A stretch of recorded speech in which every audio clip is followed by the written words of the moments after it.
Hello and welcome to the channel today. It's Friday, January the 27th, and I appreciate you tuning in.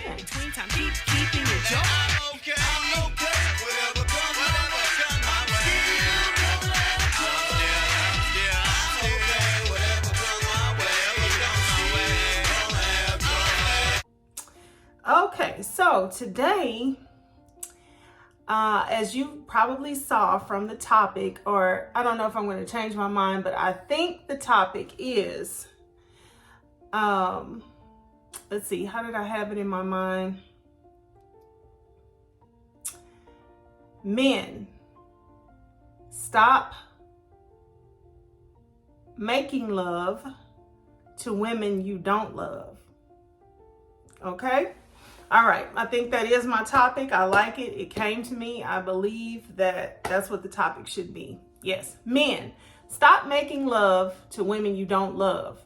And I don't mean that just in the, when I say making love, I'm more so saying that for the, well,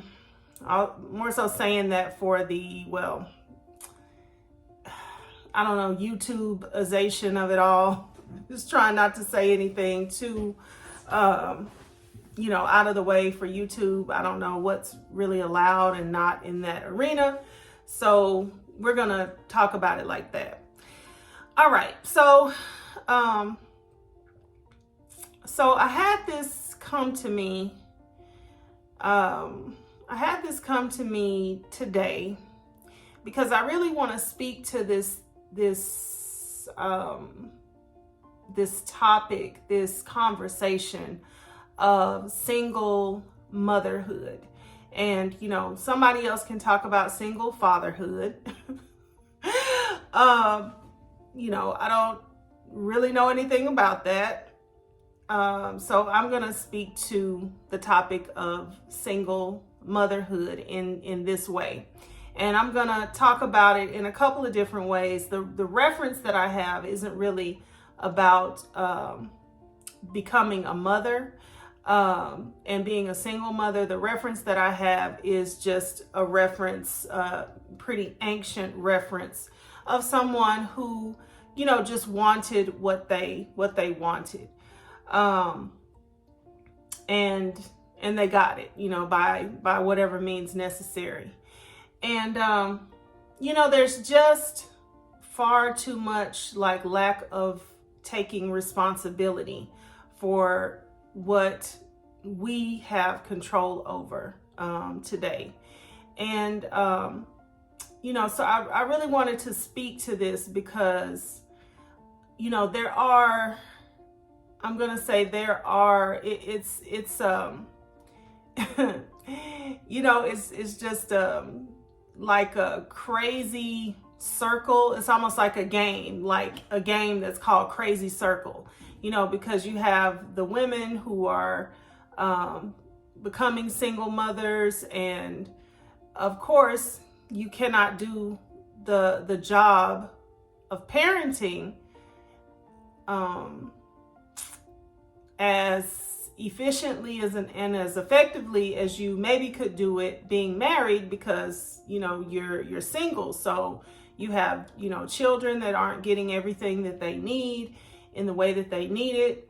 And so you have the mother oftentimes being blamed for the children not getting everything that they need. And then you have the men getting to kind of relax back and say, oh, wow, you're a single mother. And then, but who made her single? How did that happen? How is it happening so much and so often? And, and why is that? And so from my analyzation,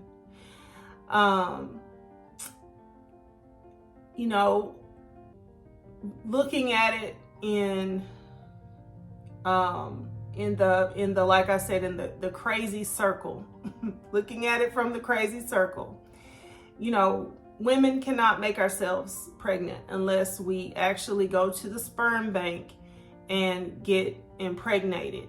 And, it's probably less than 1% of women that are that are making that happen. And when in the event that someone does make that happen, you probably don't know them. I don't know one woman who has been impregnated from the sperm bank. I know it happens, but it is so rare when you look at the scheme of society as a whole. It is really, really rare that you'll ever meet many people who went out and decided to get their baby from the sperm bank, and that's how they became a single mother. Most often what is happening, the other 99.8% of the time, what's happening is women are sleeping with men and men are sleeping with women, that there is no connection, no real covenant. There's no covenant. There's no promise. There's no marriage. There's really no promise outside of the marriage certificate. That's what solidifies your promise. That's what locks in your commitment to this person and this family, is marriage. So if there's no marriage between the two people, then there's no marriage between the two people. There's no promise. Ultimately, what is a covenant? And people can walk in and walk out freely, whereas when there is a marriage license, when there is you standing up there and saying the vows, I want to let you know, if you don't know, you have stepped into a territory that is God's, and it's governed by certain parameters, and there's benefits of being in it. There's benefits of being faithful in it. There's consequences of being in it and not being faithful within it, and not doing the things that you should do inside of the covenant parameters. There's benefits and there's consequences, because it has a law that encompasses it. It actually belongs to God. It's God's idea, and He has a way, or several ways that we should operate inside of the marriage. And when we don't, then there's consequences, and when we do, there's benefits, right?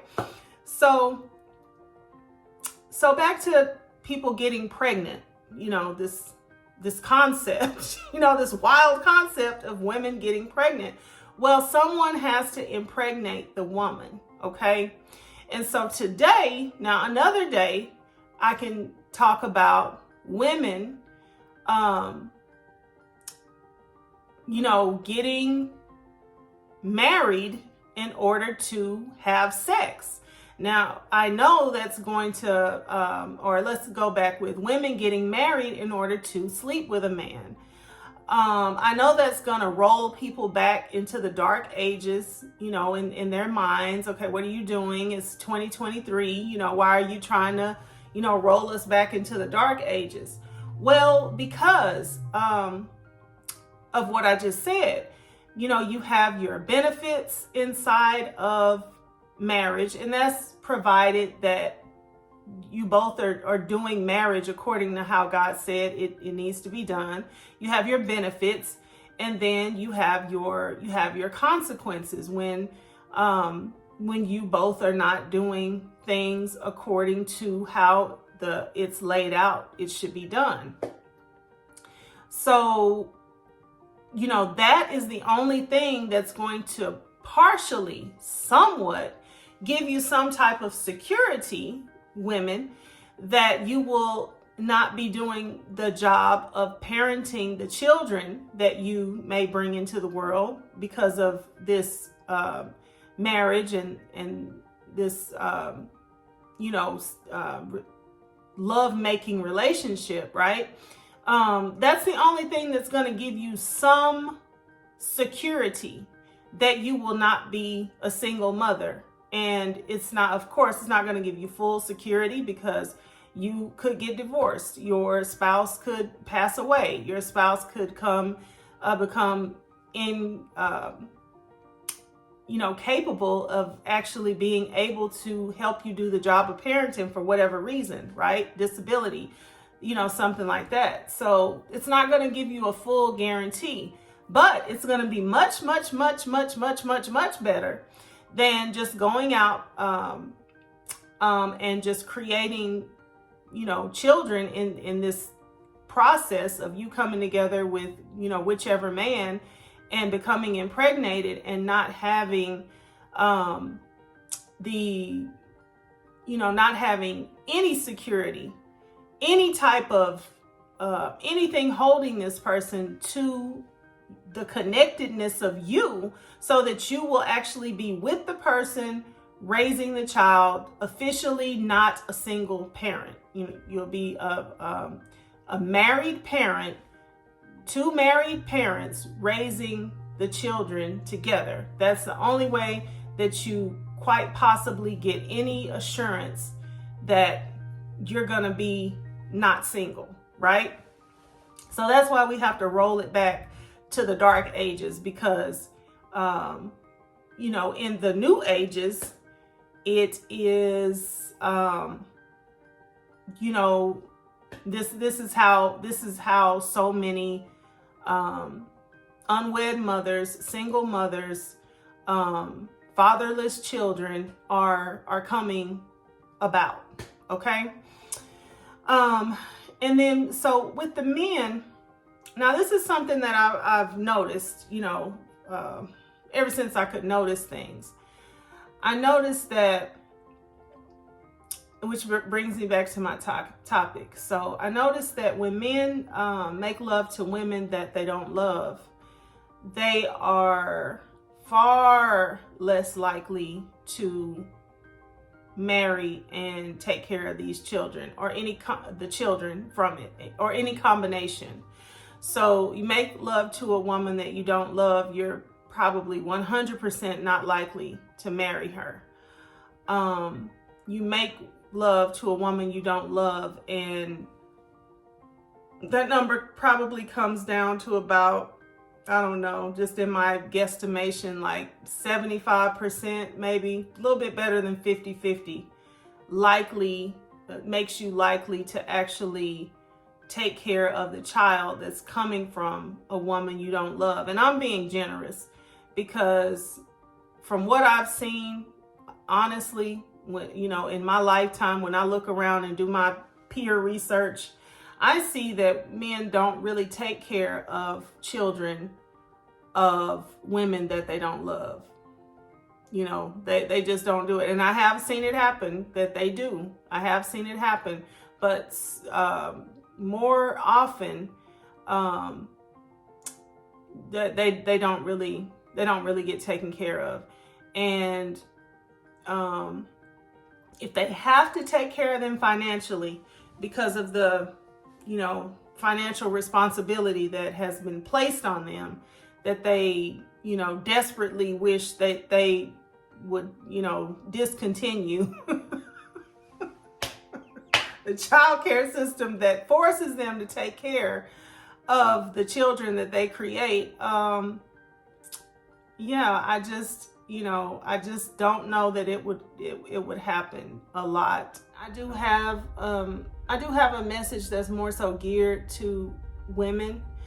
And if you are a man and you're responsible about these things, then that's great. And, that really is great. I'm glad that you're responsible. Congratulations.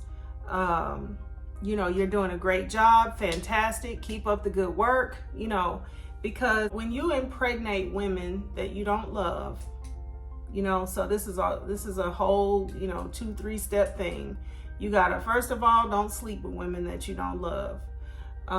Second of all, you're gonna have to have a lot of self-control, because I know that just because you're attracted to somebody, and there's lots of people to be attracted to, that, does not equal, you have fallen in love with them and you would like for them to be your wife.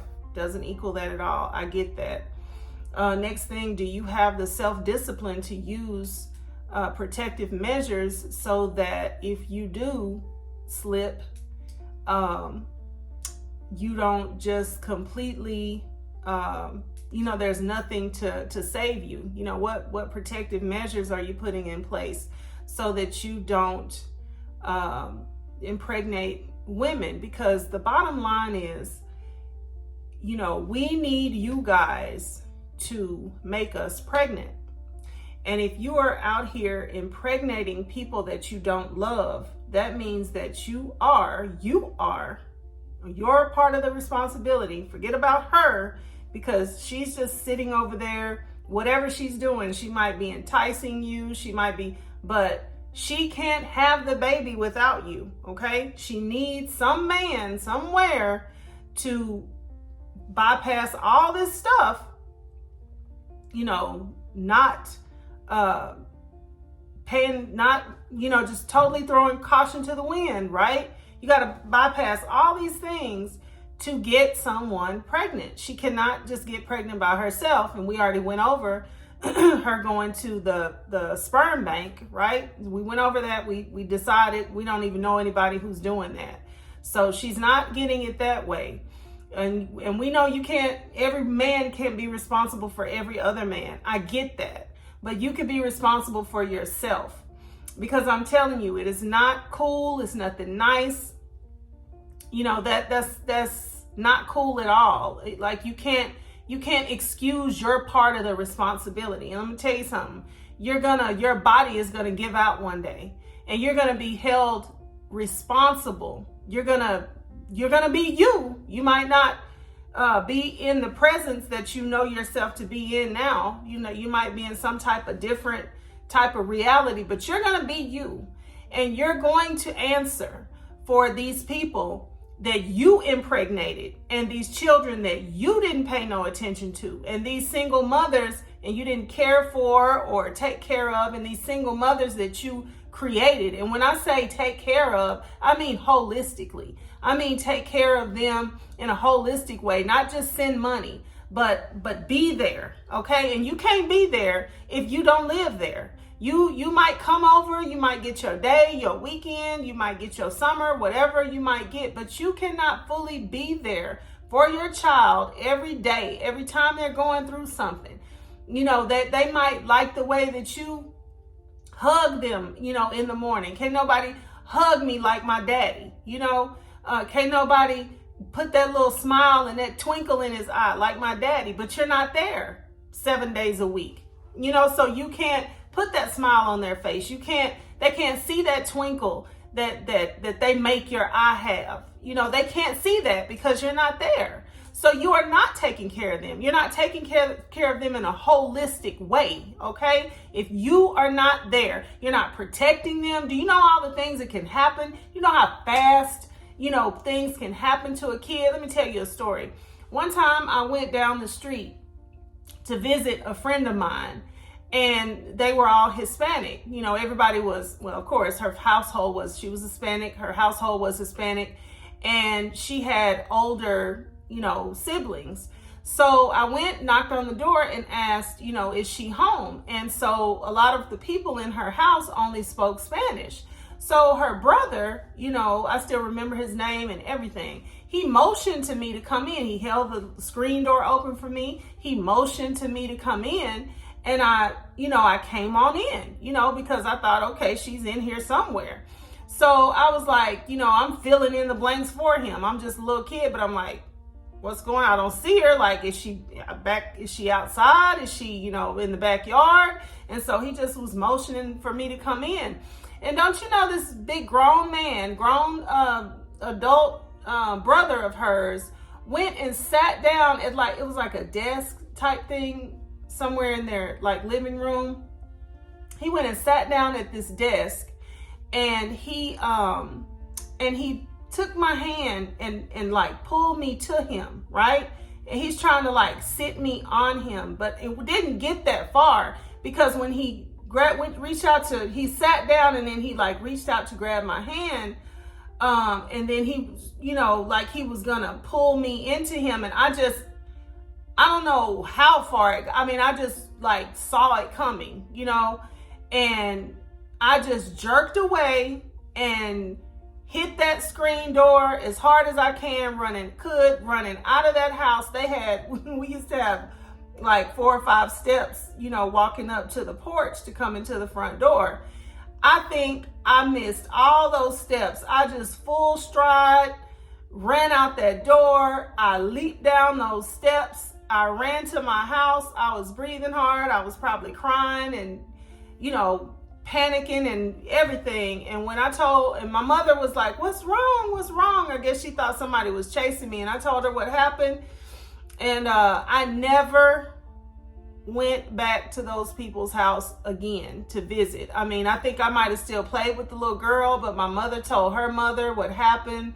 I don't think anybody, called the police on him or did anything about it. I don't know. I don't know what happened because I was just a kid. I guess I blocked it out from that point. But I was just done. I was never going to go over her house again. And I really didn't even want to walk past her house again. But I'm telling you, that's how fast, I'm telling you, because that's how fast something can happen to your child. I'm just innocently going down the street to play with my friend. And, and then something almost happened to me, with her adult brother. And then I wasn't raised with my father. He left my mother. Him and my mother were together as a couple. They were not married. And even though she thought she was together with him and they were just a great couple, as soon as he figured out that she was pregnant with me and she wasn't gonna get rid of me, he left. He just took off. He wouldn't do anything. And I'm of the age, I don't really know how effective the child support situation was at that time, but I never got any child support. He is my father. Everything, everything is everything, but he wasn't, I guess because of the child support system or maybe DNA not being what it is today. I don't know. But I never got anything from him. Didn't even meet him until I was 33 years old. So I'm just saying that to say you're not, and I didn't have a stepdad or anything. It was just me and my mother. You're not taking care of your child if you're not there. You're not, I didn't have a dad there to be able to go down the street and beat that guy up or him and my mother go down there and call the police and, do anything. I didn't have that. And that's taking care of your child. That man may not have even tried me like that had I had a dad in the house with me, but the whole neighborhood knew it was just me and my mother. I'm my mother's only child. So, and everybody in our neighborhood knew it was just me and her. So, things that happen to people when you are present dad there in the house, it's not necessarily the same story. And if it does happen, then you can go and get right with the situation. Whereas when you're not there, you might not even be told about the situation. It just depends on the woman and the whole situation, how everything goes down. So I just want to let you know, and I could go on and on and on with, stories of different types of things. You're not taking care of your kid. You're not teaching your kid. You're not there for all of those teachable moments. You're not there. Okay. So stop kidding yourself. It's good. It's better. You're better if you're paying for your child, if your child spends some time with you. But stop thinking that, you're just doing everything that can be done. No, everything that could have been done was you marrying that lady. First of all, you not sleeping with people, and especially in an irresponsible way, until you know that you want to marry that woman. And then you having those children inside of that covenant relationship where you make investments, and it's not just easy to just drop it all and walk away. Okay, so I still got my scripture reference. I'm going to make a call and then I'll be right back. All right. Okay, we're going to get there. We're going to get there without this being too lengthy. All right. So in the Bible, in the book of 2 Samuel chapter 13, I'm going to read this passage of scripture. I hope it's not, doesn't bore you. But try to hang in here with me. How much do you read the Bible on your own? Hang in here with me. All right, you're going to learn something. Okay, so 2 Samuel chapter 13, the rape of Tamar. And yes, I'll just say whatever words I want to say because I'm not monetized right now anyway. All right, so chapter 13. Now David's son Absalom had a beautiful sister named Tamar. And Amnon, her half-brother, fell desperately in love with her. Did you hear what I said? And Amnon, her half-brother, meaning Amnon and her had the same dad, different mothers, okay? Her half-brother fell desperately in love with her. Amnon became so obsessed with Tamar that he became ill. She was a virgin, and Amnon thought he could never have her. But Amnon had a very crafty friend, his cousin Jonadab. He was the son of David's brother, Shimea.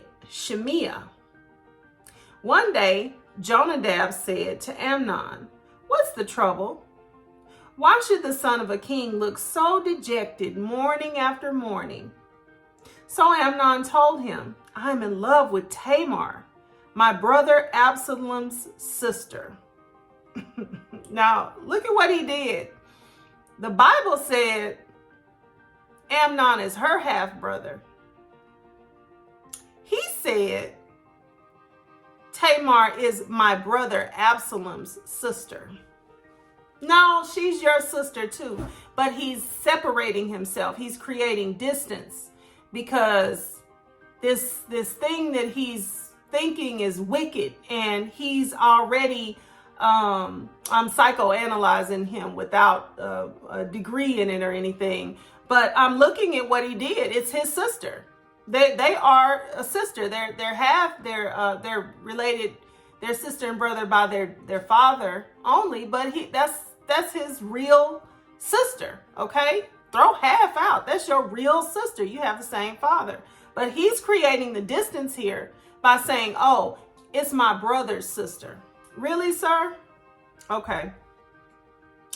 Verse 5. Well, Jonadab said, "I'll tell you what to do. Go back to bed and pretend you are ill. When your father comes to see you, ask him to let Tamar come and prepare some food for you.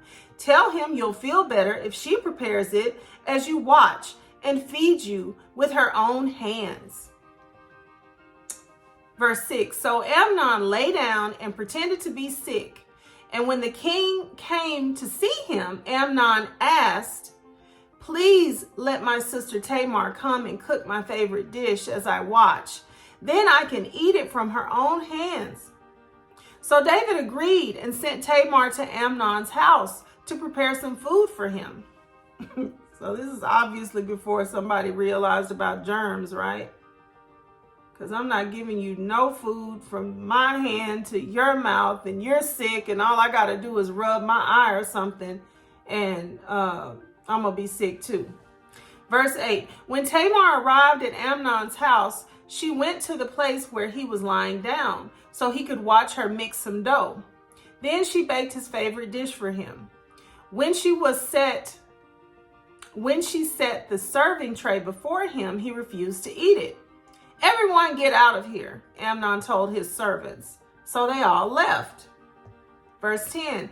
Then he said to Tamar, "Now bring the food into my bedroom and feed it to me here." So Tamar took his favorite dish to him. But as she was feeding him, he grabbed her and demanded, "Come to bed with me, my darling sister." Oh, okay. I'm back to your sister now.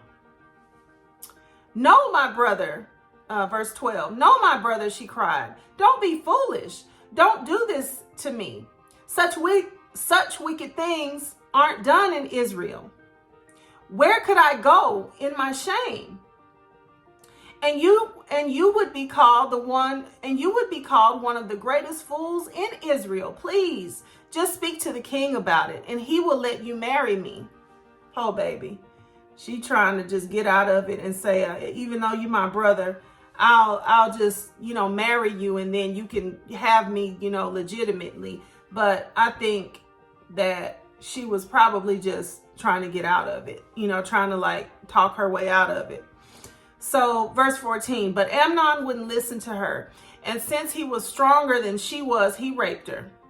Then suddenly Amnon's love turned to hate.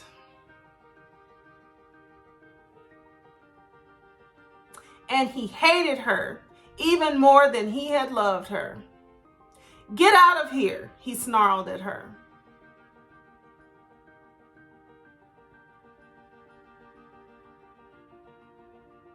I have no words. Let's just read it again. Verse 14, but Amnon wouldn't listen to her. And since he was stronger than she, he raped her. Then suddenly Amnon's love turned to hate, and he hated her even more than he had loved her. Get out of here, he snarled at her. Verse 16, no, Tamar cried. Sending me away now is worse than what you've already done to me. Woo! But Amnon wouldn't listen to her. He shouted for his servant and demanded, throw this woman out and lock the door behind her. Verse 18, so the servant put her out and locked the door behind her. She was wearing a long, beautiful robe, and as was the custom in those days for the king's virgin daughters. But now Tamar tore her robe and put ashes on her head. And then with her face in her hands, she went away crying. Verse 20, her brother Absalom saw her and asked, is it true that Amnon has been with you? Well, my sister, keep quiet for now, since he's your brother. Don't you worry about it. So Tamar lived as a desolate woman in her brother Absalom's house. How sad. Verse 21. So this traveled, so people heard it, and I guess they started talking about it. And then by the time she got to her brother, he already knew. Verse 21, when King David heard what had happened, he was very angry. And though Absalom never spoke to Amnon about this, he hated Amnon deeply because of what he had done to his sister. It goes on, that's all I'm going to read. Absalom goes on to kill Amnon. Yeah, Absalom goes on to kill Amnon. But, look at the destruction here. Just look at the destruction. So out of one person's lust. And so I'm going to roll back the tape a little bit, even before any of this started happening. Because these, children are by different women. And I would have to do a little bit of research, which I'm not going to do for this video. But this really goes back to David himself, King David, because King David is all of their father. King David, took a woman to lay with him before he started marrying all these people and having kids. Long before any of them were born, he took this woman. And she ended up being married, and she was married actually to his commander, that he was the king over the army. Well, he slept with the man's wife. He ended up killing the man because he couldn't cover up the fact that he had slept with his wife. So he ended up killing the man, having him killed. And he married the woman. That woman is some of these kid's mama. I'm not sure which ones, but yeah. So basically, David started this cycle within his family. You know, I don't know where it started. I mean, all of it can be traced back to when people first, started sinning and going against what God asked us all to do, right? But yeah, David, he didn't violate the woman, but she was somebody else's wife, and then he killed her husband, married her. So it set up a bad precedent for the rest of his, for what his children would end up being born into. So now he's got a son that's willing to rape his own sister just so he can get his lust out.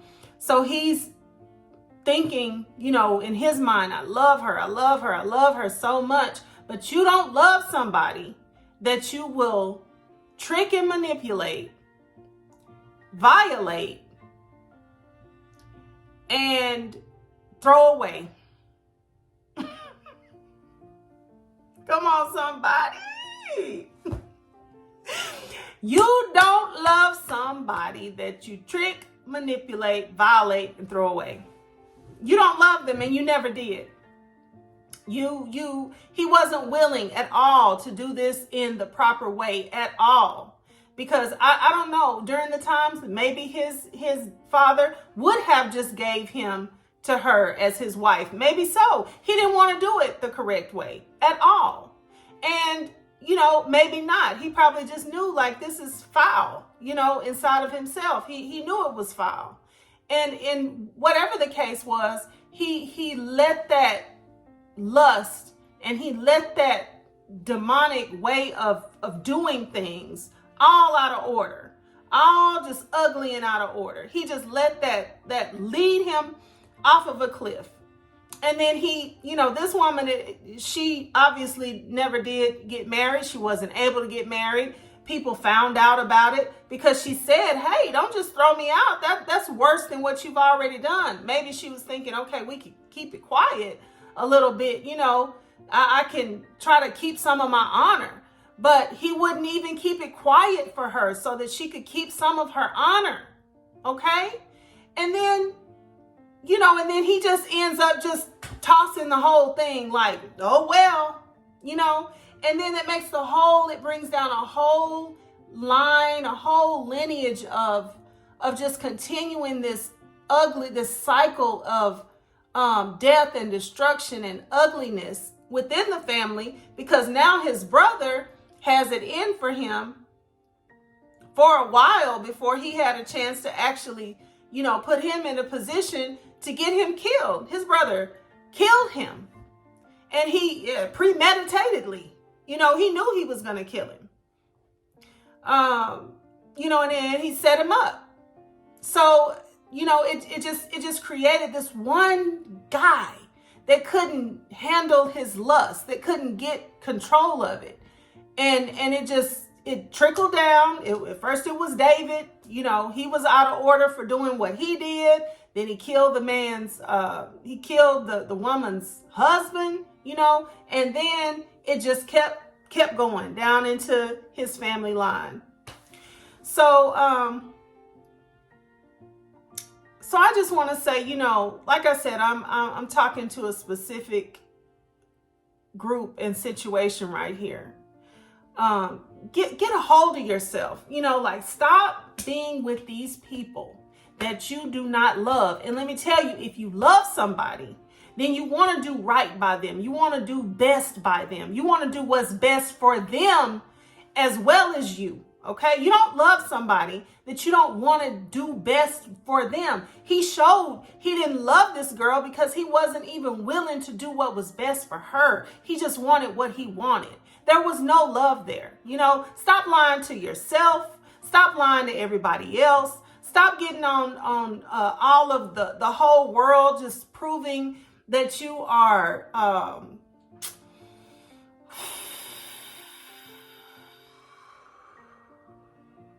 living steeped in sin. Stop. Just stop. Just stop. Okay?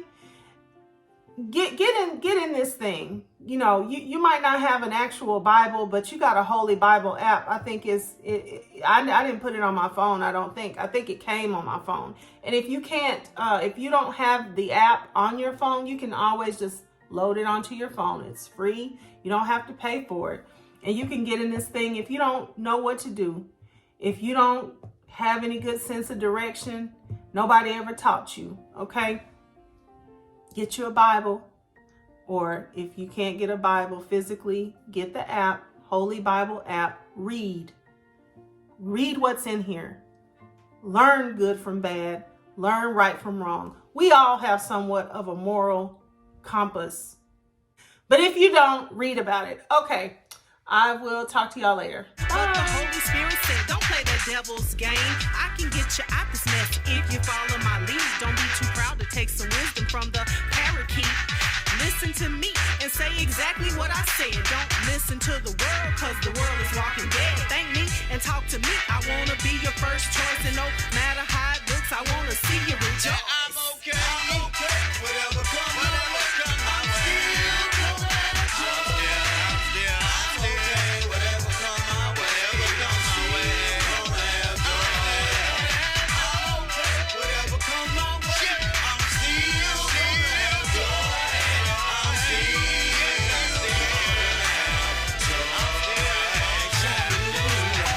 Excuse me, ma'am, I've been listening to you, and I gotta admit, that might be true.